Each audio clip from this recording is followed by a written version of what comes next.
As Canadians brace themselves for the legalization of recreational pot, there have been many debates over whether or not cannabis is good for you. On one side of the spectrum, you get the pro-pot group. This is a freedom that has no victim, no crime. Then you get other people arguing any pot smoking will kill you and everyone around you. Marijuana, the burning weed with its root in hell. The dichotomy of these two views can be traced to two chemical compounds found in marijuana, CBD and THC. Cannabis contains cannabidiol, or CBD, a chemical thought to be responsible for many of marijuana's therapeutic effects. It is the compound in medicinal marijuana, used for treating chronic pain, inflammation, nausea, and anxiety, among other things. It is important to make the distinction between this compound and THC, which is what gets you high and is sometimes connected to the harmful aspects of weed.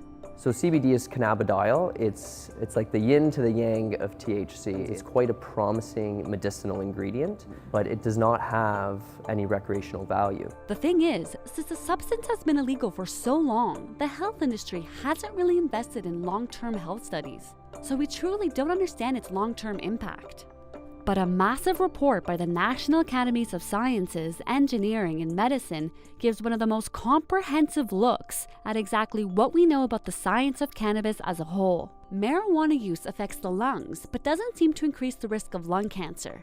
But there may be a link between smoking pot, bronchitis, and chronic coughs. Typically, cannabis in the past has been consumed through combustion methods such as smoking. The reality is when you heat a product up past 400 degrees Fahrenheit, you get toxic byproducts such as benzene, and benzene can go into the body and cause carcinogenic effects. As well, marijuana may help relieve some types of pain. And THC actually has anti-inflammatory effects, so if there is inflammation in the body, this plant can actually reduce some of the inflammation in the body. Some evidence suggests that pot smoking may play a role in triggering a heart attack. Within a few minutes of inhaling marijuana, your heart rate can increase between 20 and 50 beats a minute, according to the U.S. National Institute on Drug Abuse. On the mental health front, evidence reviewed suggests that pot use may increase the risk of developing schizophrenia and other psychosis. When you consume too much and you start to lose insight or awareness as to what's going on, that it can lead to many medical complications or issues. The biggest one is psychosis. The overall risk is still quite low. Some of the research out there shows 1 in about 20,000 people can have a psychotic episode from the use of cannabis. Cannabis use was also linked to a small increased risk of depression, but it doesn't seem to be a gateway for hard drugs, as some opponents argue.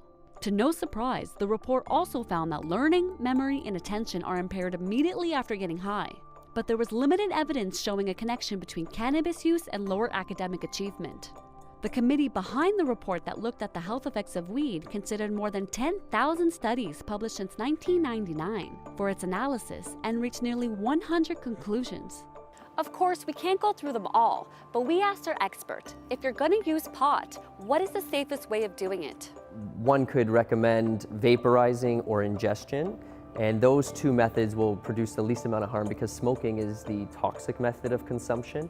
Vaporizing will not create those toxic ingredients. It would give someone an effect that would be short term. So if you're going to consume cannabis, you should start low, and that should be 5 milligrams of THC or less. And you should wait 6 to 8 hours to see what effect you had. With recreational pot scheduled to be legalized on October 17th, Verbura predicts more people will be using it, at least at the beginning. However, with its wide availability, there will likely be more investment in health studies to evaluate the impact pot may have on our health. Thanks for watching Global News.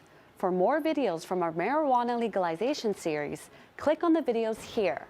Also hit the subscribe button on the screen to make sure you get all the latest international news and best trending video.